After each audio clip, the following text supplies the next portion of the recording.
Dar 23 kiti traleriai išgyveno audrą, o Gol buvo suprojektuotas atlaikyti dar blogesnes sąlygas. Turėjo nutikti kažkas kita, kas paaiškintų jo staigų dingimą. Kai kurie teigia, kad traleris šnipinėjo sovietinius povandeninius laivus. Galbūt jis buvo sulaikytas jūroje, įgula paimta į nelaisvę, o laivas tyčia nuskandintas. Kiti įsivaizduoja dar tamsesnius scenarius. Sovietinis karo laivas atidaro ugnį arba jūrinė mina akimirksniu suplėšo korpusą.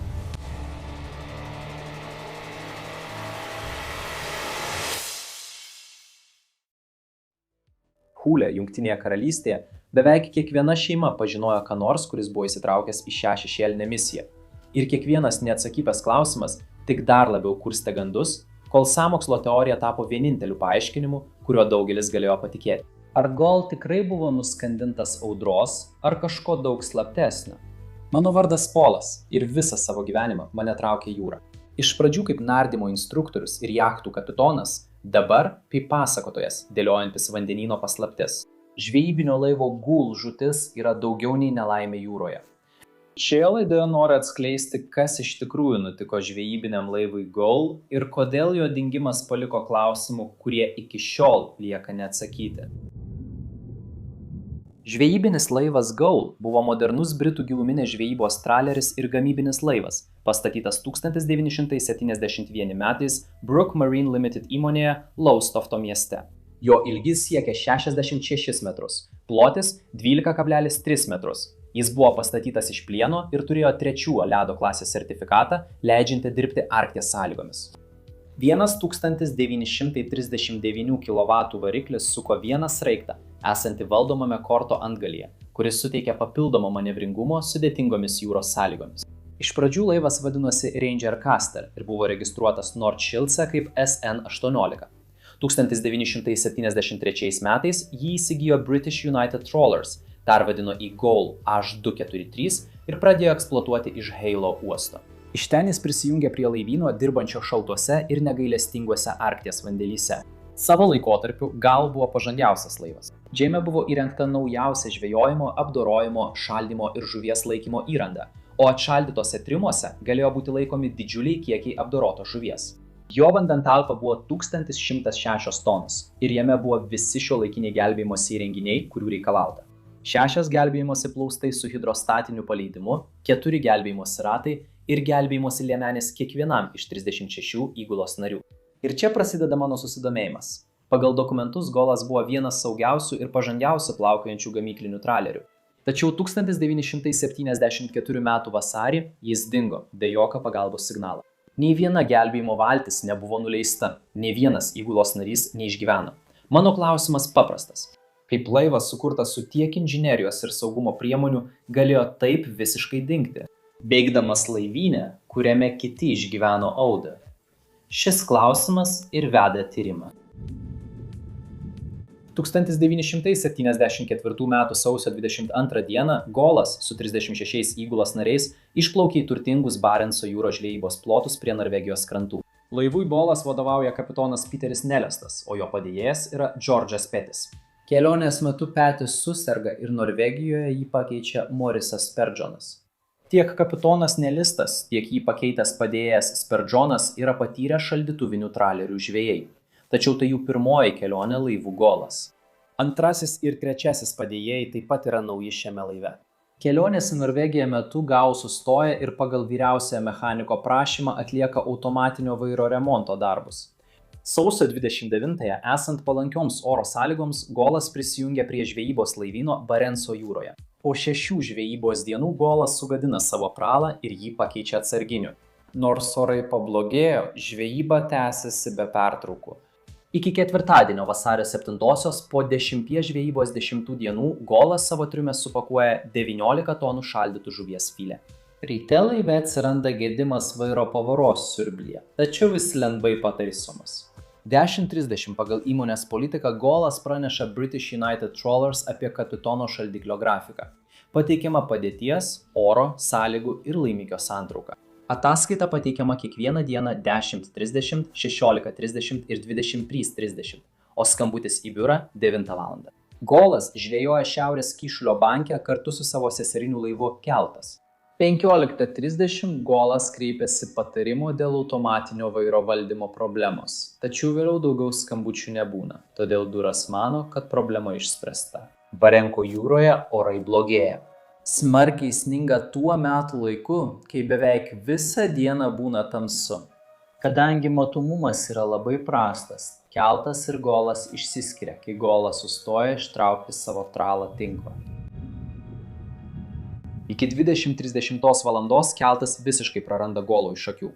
23:30 valandą kapitonas Nelis praneša, kad Golas turi sustoti taisyti savo tinklą, kuris buvo stipriai pažeistas.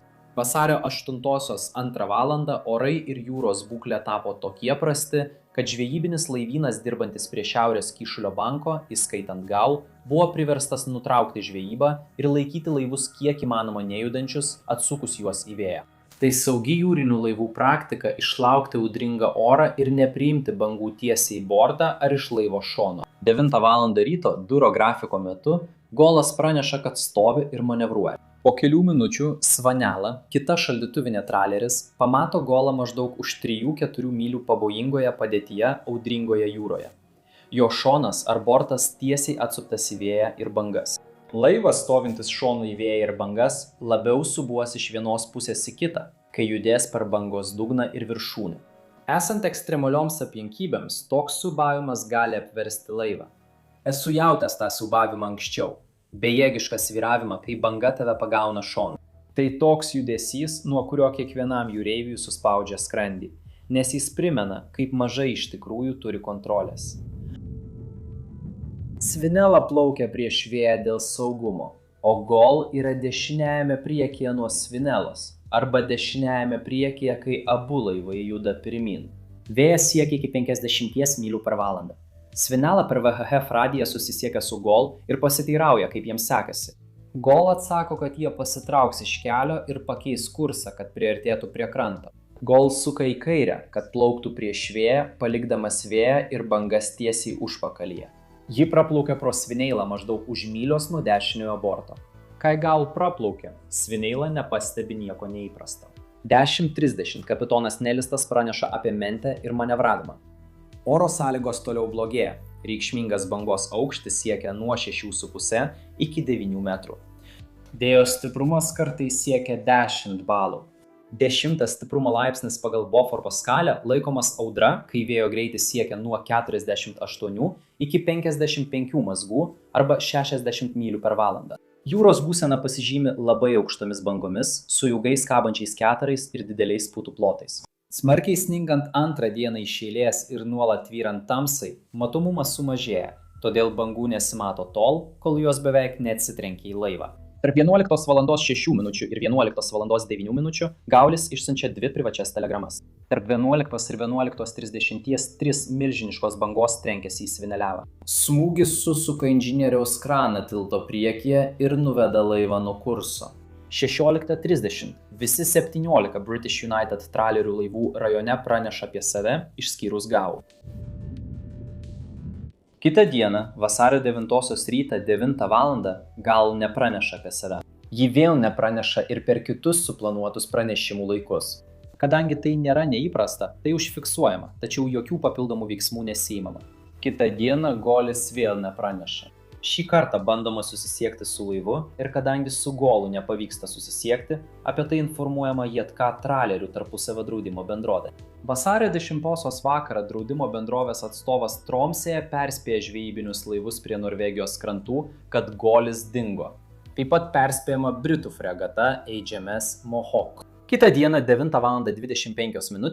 Draudimo bendrovė išsiunčia radio pranešimą, prašydama visų laivų pranešti apie bet kokį kontaktą su Golu, kuris paskutinį kartą buvo matytas žvejojantis prie šiaurinio šlaito prieš 3 dienas. Iki 12:35 Bodo gelbėjimo koordinavimo centras paskelbiamas visišką parengtį. Oro ir jūros paieška tęsiasi 4 dienas, apimant 177 000 kvadratinių mylių plotą, dalyvaujant keliems laivams ir orlaiviams, įskaitant pajėgas atvykusias iš NATO pratybų vykstančių platesnėme regione. Įsivaizduokite, kad ieškote vieno laivo vandenyno plote, kuris didesnis už Didžiąją Britaniją. Kaip jūreivis ir navigatorius, esu buvęs vandenyse, kurie atrodo begaliniai, ir tokio masto paieška tampa beveik neįmanoma. Paieškoje dalyvauja lėktuvnešis HMS Hermes, HMS Mohawk, laivyno tanklaivis RFA Tideflow, 4 Norvegijos karinio jūrų laivyno ir pakrančio apsaugos laivai bei 23 traleriai. Paieškoje taip pat naudojami tolimojo nuotolio patruliniai orlaiviai Nimrod ir Orion bei paieškos sraigtasparniai. Vasario 15-osios popietę apie Goul nėra jokių pėdsakų, todėl paieška nutraukiama. 1974 m. gegužę, praėjus 3 mėnesiams po laivo dingimo, Norvegijos banginių medžiotojų laivas Rover randa gelbėjimosi ratą iš Goul. Jokių kitų nuolaužų nerandama. Rugsėjį, praėjus 7 mėnesiams po tragedijos, prasideda oficialus Goul tyrimas. Išklausomi 48 liudininkų parodymai ir gaunami 12 kitų asmenų rašytiniai parodymai, tarp jų artimiausių giminaičių, ekspertų liudytojų ir visuomenės narių, kurie kreipėsi į prekybos departamentą atsakingą už jūrų saugumą. Pagrindinis tyrimo apribojimas yra tai, kad nėra jokių įrodymų iš nuolaužų, išskyrus gelbėjimosi ratą. Nėra užfiksuota jokių pagalbos šauksmų, paviršiuje nerasta naftos, o tiksli nuolaužų vieta nežinoma. Vienintelė įžvalga tyrimo metu buvo gauta tikrinant latakų, durų ir liukų priežiūrą Goul seserinio laivo Kurt, kuris buvo apžiūrėtas vietoj Goul. Neturint nuolaužų analizai ir nelikus įgulos narių ar liudininkų, neįmanoma padaryti tvirtų išvadų dėl Goul nuskendimo priežasties. 1974 m. spalį oficialus tyrimas padarė išvadą, kad tikėtina Goul žūties priežastis buvo tai, jog laivą iš šono užklupo viena po kitos milžiniškos bangos. Laivas pradeda semtis vandens, praranda plūdrumą ir nuskęsta esant stipriam orui tuo metu, kai laivas dingsta. Vėjo greitis siekia 10 balų, o bangos viršija 12 metrų aukščio. Įgulos šeimos atmeta šį paaiškinimą, nes tą dieną North Cape banke žvejojo dar 23 traleriai ir visi jie išgyveno stiprų vėją bei bangas. Jie taip pat teigia, kad jūrų saugumo ekspertai sutinka, jog Goul buvo suprojektuotas atlaikyti tokias sąlygas, todėl oras greičiausiai nėra laivo nuskendimo priežastis. Įgulos šeimos įtarė, kad Goul šnipinėjo sovietų povandeninius laivus. Spėliojama, kad sovietų povandeninio laivo įgula sustabdė ir užlipo į Goul, paėmė jos įgulą į nelaisvę ir nuskandino laivą. Šeimos svarsto, ar jų artimieji vis dar gyvi ir laikomi kalėjime. Kiti mano, kad Goul galėjo būti užpultas sovietų karo laivo ir sunaikintas priešlaivinė raketa arba apšaudytas, todėl įgula nespėjo išsiųsti pavojaus signalų. Artimųjų teiginiai galbūt buvo šiek tiek pagrįsti šaltojo karo įkarštyje. Didžiosios Britanijos vyriausybė buvo paprašysi Barenco jūroje žvejojančių tralerių įgulas pranešti apie bet kokius pastebėtus sovietų laivus. Vyriausybė nuėjo taip toli, kad apmokė įgulas ir aprūpino jas fotoaparatais bei kita stebėjimo įranga. Daugelis žmonių glaudžioje Hulo žvejų bendruomenėje pažinojo draugų ar giminaičių, kurie buvo įtraukti į šį šnipų tinklą. 1975 metais viena televizijos laida teigia, kad Goul nuskendo vykdydamas šnipinėjimo veiklą. Kitos teorijos teigia, kad Goul susidūrė su britų arba sovietų karo laivu ir nuskendo, užplaukė ant jūrinės minos arba užkabino tinklus už povandeninių kabelių, dėl ko apvirto. 1975 m. lapkričio 15 d. Norvegijos traleris Ryro pranešė, kad jo tinklas užkliuvo už povandeninės kliūties rajone, esančiame už 60 mylių nuo Norvegijos krantų, kur dingo Goul. Net ir turėdama Ryro pranešimą bei kitą panašią informaciją apie tralerius, kurių tinklai užkliuvo, Didžiosios Britanijos vyriausybė vis tiek atsisakė ieškoti nuolaužų. Jie nurodė didelės nuolaužų iškėlimo išlaidas, pavojų gelbėjimo įguloms dėl audringų Barenco jūros sąlygų ir sunkumus surasti nuolaužas tarp daugybės Antrojo pasaulinio karo laivų nuolaužų šiame rajone. Vyriausybės atsisakymas ieškoti nuolaužų paskatino įtarimus, kad Didžiosios Britanijos valdžia kažką slepia, o tai sukėlė daugybę sąmokslo teorijų.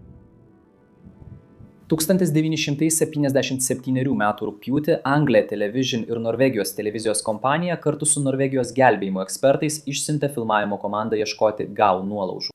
Jie kaip atskaitos tašką naudoja Norvegijos tralerio Ryro ataskaitą. Užėmę reikiamą poziciją, jie pradeda paiešką naudodami šoninio skenavimo sonarą. Šoninio skenavimo sonaras gali aptikti iš jūros dugno iškilusius objektus ar struktūras. Sonaras skleidžia garso bangas, kurios atsispindi nuo dugno ir nuo bet kokio objekto, kurį ta banga pasiekia. Atsispindėjusios garso bangos vėl pagaunamos sonaro, kuris sukuria jūros dugno vaizdą. Šis prietaisas dažnai naudojamas galimiems laivų nuolaužoms rasti. Jį lengva naudoti ir jis greitai apima didelį plotą. Po kelių valandų paieškų komanda randa daug žadantį taikinį. Nuotoliniu būdu valdoma transporto priemonė arba ROV nuleidžiama į vietą ir manevruojama arti objekto, kad būtų galima jį identifikuoti. 280 metrų gylyje ROV tinka tralerio nuolaužas, gulinčias pasvirus į dešinį bortą. Tai yra dešinė laivo pusė, o žvejybos tinklai vis dar užmesti ant laivo. ROV manevruoja prie laivo priekio, kad patikrintų, ar matomas pavadinimas. Kai kamera pasisuka, ant laivo priekio pasirodo raidės, aiškiai matomas pavadinimas GAU.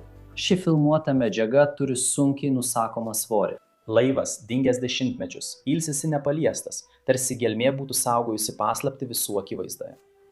Esu nardęs prie nuskendusių laivų ir visada jaučiu ryšį su jų istorija, bet kai ta istorija buvo slepiama tiek metų, gali pajusti visų tų prarastų gyvybių svorį. Galutiniam įrodymui komandai reikia rasti originalią gamintojo lentelę. Nuotoliniu būdu valdomas aparatas seka turėklą, judėdamas tilto centro link. Po centrinio tilto langų jie randa lentelę su užrašu Brook Marine Ranger Caster. Tai originalus laivo pavadinimas. Laivo nuolaužos apžiūra yra ribota, tačiau pakankama parodyti, kad tiltas nepažeistas, o langai sveiki. Todėl galima atmesti sprogimą, stiprų smūgį ar bet kokią ginklo ataką. Antstatas taip pat atrodo nepažeistas. 1997 m. lapkričio 6 d. Jungtinės karalystės Channel 4 televizijos laida Dispatches parodo GOL paslaptis su atradimo rezultatais. Programoje pateikiami buvusių karališkojo laivyno darbuotojų ir buvusių tralerio įgulos narių liudijimai, kurie prieš kamerą teigia, kad jie užsiėmė šnipinėjimu ir kad tinklas yra valdomas iš Hulo, Anglijoje. Tačiau jie teigia, kad ne vienas GOL įgulos narys paskutinėje kelionėje nebuvo įsitraukęs į šnipinėjimą.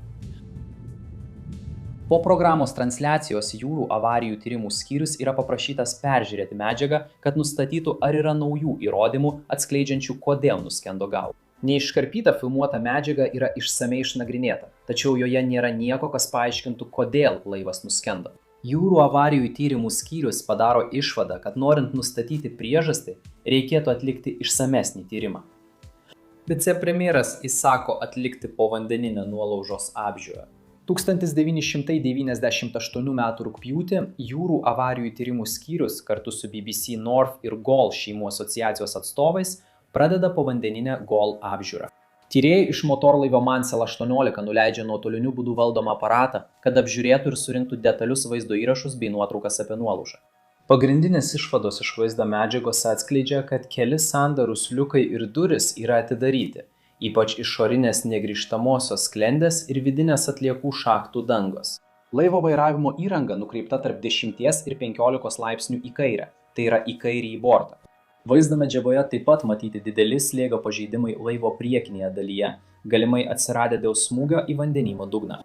Laivas guli pasviręs 35 laipsnių kampu maždaug 280 metrų gylyje, iš dalies uždengtas žvejybos tinklais. Tyrėjai naudojo nuotoliniu būdu valdomą aparatą, kad per atvirus iliuminatorius į kajutes įkištų miniatiūrinę kamerą ir bandytų surasti kokių nors palaikų, tačiau nieko neranda. Laivo tiltelis nėra pažeistas, o jo langai nesudaužyti, todėl tyrėjai atmeta susidūrimo galimybę. Jie neranda jokių neįprastų korpuso pažeidimų ar sprogimo įrodymų, kas atrodo patvirtina teoriją apie užliejimą dėl didelių lūžtančių bangų ir atvirų liukų. Tyrėjai savo išvadą sutelkė į atsitiktinį užliejimą kaip pagrindinę priežastį, o ne į tokias teorijas kaip susidūrimas, sprogimas ar šnipinėjimas. 2002 metais jūrų avarijų tyrimų skyrius atlieka antrą išsamesnę povandeninę apžiūrą. Jie užfiksuoja 100 valandų laivo išorės ir vidaus vaizdo įrašų. Šį kartą tyrėjai iškelia 4 įgulos narių biologinius palaikus, kas mano manimu yra neįtikėtina po 25 metų po vandeniu. Palaikai įrodo, kad įgula buvo laive nuskendimo metu ir paneigia dar vieną sąmokslo teoriją. Tyrėjai taip pat sukuria GOL mastelio modelį ir atlieka bandymus okeanografijos centre. Bandymų metu susidaromas vaizdas apie sąlygas, kurios galėjo nuskandinti laivą. Išnagrinėjusi povandeninių tyrimų įrodymus, jūrų avarijų tyrimų skyrius turi pakankamai medžiagos naujam oficialiam tyrimui. Jie analizuoja povandeninius vaizdo įrašus, durų ir liukų fizinę būklę bei teismo ekspertų vertinimus. Ankstesni parodymai kelia klausimų dėl laivo priežiūros. Alyvos nuotėkis sustabdė tralerio variklį. Vanduo fabriko denyje pasiekė juosmens lygį, nes žarnos paliekamos veikti, o siurbliai užsikemša žuvimi. Dabar vėl peržiūrima inspekcijos ataskaita apie Gaul seserinį laivą. Ataskaitoje atskleidžiama, kad vandeniui nepralaidžios durys ir liukai tinkamai neužsidaro dėl susikaupusios rūdžių ir dažų, todėl jie nuolat laikomi atidaryti. Gaul galėjo turėti panašių problemų su savo liukais ir durimis. Tyrimas taip pat pabrėžia, kad Gaul yra gamybinis šaldytuvas, kuriame laimikis išvalomas ir išfiletuojamas prieš užšaldant. Tai reiškia, kad jos konstrukcija yra sudėtinga, nes jie apjungia tiek gamybinę denio dalį, kur įgulos nariai apdoroja žuvį, tiek latakų sistemą, kurioje filevimo atliekos surenkamos tinkluose ir išmetamos į jūrą. Naujas Gaul kapitonas turėjo patirties dirbant traleriuose, panašaus dydžio kaip Gaul, tačiau ankstesniuose jo laivuose žuvis buvo tiesiog sugaunama ir užšaldoma, be filevimo ar apdorojimo laive. Nėra nei gamybinės denio dalies, nei atliekų šalinimo latakų sistemos. Ant visos žuvies šaldymo tralerių iš tiltelio matomas tik vienas pagrindinis liukas, todėl kapitonams lengviau įsitikinti, ar jis uždarytas. Laive Gaul atliekų šalinimo latakų sistema reiškia, kad per audrą reikia uždaryti kelis liukus, kad būtų užtikrintas vandeniui nepralaidus sandarumas. Tai padidina užliejimo riziką, tačiau British United Trawlers nesuteikia kapitonui ir įgulai naujausių mokymų. 2004 m. gruodžio 17 d. atnaujintas oficialus tyrimas padarė išvadą, kad tralo denio atliekų šalinimo latakai buvo palikti atviri, todėl į gamybinės ir perdirbimo patalpas galėjo patekti net iki 100 tonų jūros vandens. Kai Gaul budintis karininkas bando atlikti avarinį manevrą, kad laivas pasisuktų į jūrą arba atsuktų priekį bangoms. Potvynio vanduo užlieja dešinįjį arba dešinį laivo bortą, dėl ko katastrofiškai prarandamas stabilumas. Gaul apsivertė ir nuskendo pirmiausia sukrisdama galu. Įgula nespėjo išsiųsti pavojaus signalo. Ši detalė mane persekiojo. Nėra laiko avariniam skambučiai, tik jūros tyla praryjanti viską. Mintis apie tą staigumą smogė stipriai. Šią teoriją patvirtina mastelio modelio eksperimentai, kurie parodo, kaip vanduo gali destabilizuoti laivą taip, kad jo jau nebeįmanoma atstatyti. Ataskaita taip pat paneigė mintį, kad Gaul buvo įsivėlęs į šnipinėjimą ar susidūrimą. Ir nerasta jokių įrodymų, kad Gaul žvejojo tuo metu, kai nuskendo, o tai leidžia manyti, kad tinklas nebuvo užkliuvęs.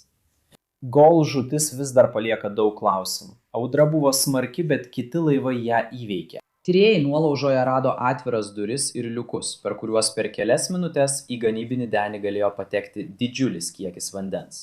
Tas staigus svoris galėjo apversti laivą ant šono ir apversti jį aukštyn kojomis dar prieš įgulai spėjant sureaguoti. Tai nėra viena priežastis, bet tai geriausias vaizdas, kurį turime. Mažos nesėkmės susijungusios kartu virto katastrofa, o vandenynas saugo tą paslaptį. Gaulo istorija yra kaip daugelis kitų jūroje. Katastrofos retai kyla dėl vienos priežasties.